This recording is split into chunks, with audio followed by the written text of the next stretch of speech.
राम राम। जैसा कि मैं पिछले प्रसंग में सुना रहा था, किस तरह श्री लक्ष्मण जी माता सीता को अयोध्या से लेकर एक रथ में रात्रि के समय जा रहे हैं। मां सीता मार्ग में बात करती है, लेकिन लक्ष्मण जी किसी बात का उत्तर नहीं देते। उनकी आंखों में केवल आंसू हैं, वो रोते जा रहे हैं। उनके मन में यही विचार आ रहा है कि मैं मां जानकी को कहां छोड़ूंगा, कहां वो सुरक्षित रहेंगी, मेरी मां का क्या होगा, मेरे भाई ने इतना कठोर निर्णय क्यों लिया। पहली बार लक्ष्मण जी के मन में अपने भाई के प्रति ऐसे भाव आए कि मेरे भाई ने जो निर्णय लिया है वो प्रजा के हित के लिए लिया, लेकिन मेरी भाभी का उसमें क्या दोष था। जबकि मेरे भैया को, मुझे सबको ज्ञात है कि मेरी मां गंगा की तरह पवित्र है, उनका आचरण किसी तरह भी खराब नहीं है, उनका चरित्र एकदम पवित्र है। मां सीता ने जब ऋषि आश्रमों में जाने की बात की, तब उन्होंने अपने रानी के सारे वस्त्र अलंकार उतारकर वल्कल धारण कर लिए थे। मेरे भाई बहन, वल्कल अर्थात बनवासी वस्त्र धारण करके ही वो लक्ष्मण जी के साथ गई। वो कहते, मैं नहीं चाहती मैं किसी ऋषि आश्रम में जाऊं तो एक रानी की तरह जाऊं, मैं एक साध्वी की तरह ही ऋषि आश्रमों में जाकर उनकी सेवा करना चाहती हूं। उधर राम जी चिंतित हैं,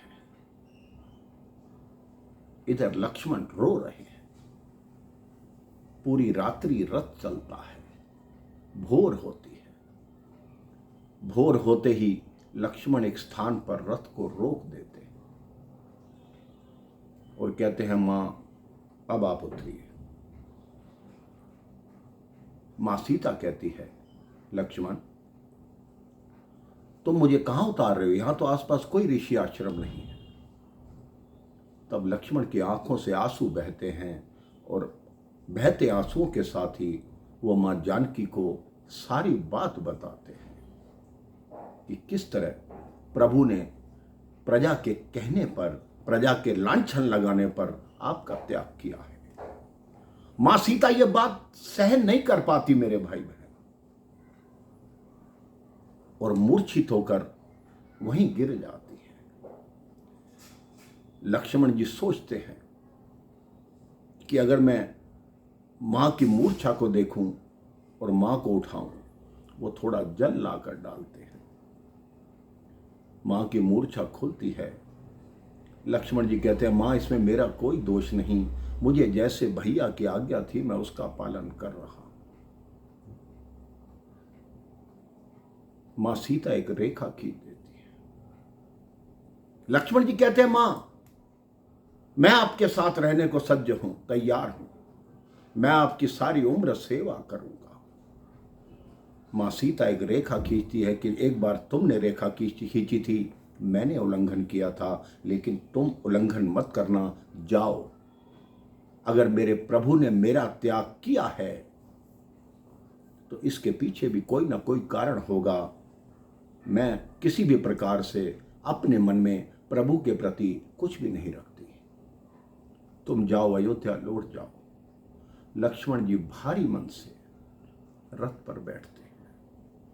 मां सीता अपने पुराने समय को याद कर करके बहुत जोर जोर से रोती हैं और रोते रोते फिर मूर्छित हो जाती है। घना जंगल है मेरे भाई बहन, मां वहां मूर्छित पड़ी है। जो मिथिला की राजकुमारी, अयोध्या की पुत्र वधू, आज एक जंगल में अनाथों की तरह मूर्छित पड़ी हुई है, कोई देखने वाला नहीं। इतने में वहां पर हाथियों का एक झुंड आता है। एक हाथी पास में नदी थी, उससे सूंड में अब जल भर के मां सीता पे डालता है। मां सीता जागृत होती हैं, देखती हैं कि एक बड़ा हाथियों का झुंड है। वो अपने भाग्य पर बैठी रो रही होती हैं। तभी उन्हें एक पद्मचाप सुनाई देता है। वो मुड़कर देखती हैं तो ऋषि वाल्मीकि उनके सम्मुख खड़े होते हैं। ऋषि वाल्मीकि उनको पहचान जाते हैं, क्योंकि जब प्रभु श्री राम वनवास जा रहे थे तब ऋषि वाल्मीकि के आश्रम में वो रुके थे। इसके पश्चात क्या हुआ, किस तरह ऋषि वाल्मीकि ने मां जानकी से बात की और उनका आगे का जीवन कैसे बना, ये मैं आपको अगले प्रसंग में बताऊंगा। राम राम, जय श्री राम।